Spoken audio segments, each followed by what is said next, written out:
Microscopic Explorations is a program sponsored by a partnership with eWeb and Springfield School Districts. The program enables myself as the district science TOSA an opportunity to get into all the schools.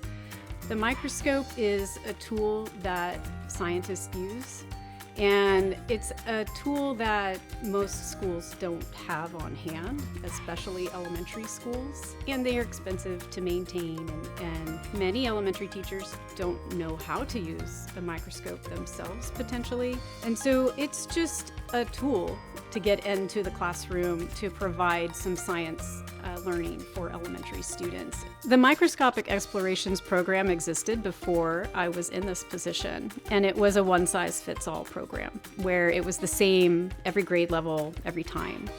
And as these new standards came out, I saw an opportunity to fine-tune this program so that students in third grade, for example, would look at fossils, because there's a standard in third grade related to the fossil records.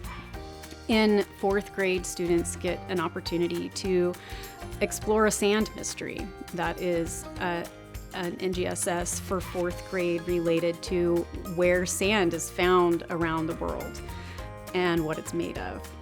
Fifth graders get an opportunity to identify and view aquatic macroinvertebrates as it ties into human impact on the environment.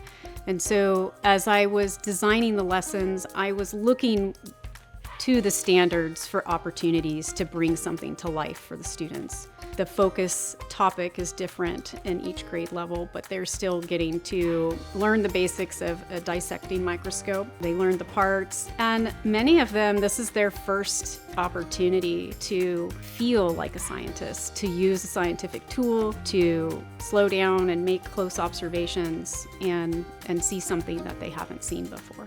I love seeing the look on the faces of the kids who are so excited, and learning should be fun.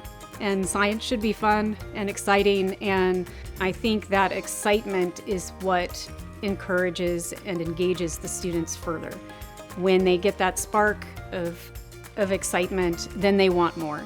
And that's kind of the whole idea, is this is an introductory, and I'm hoping that they'll want more.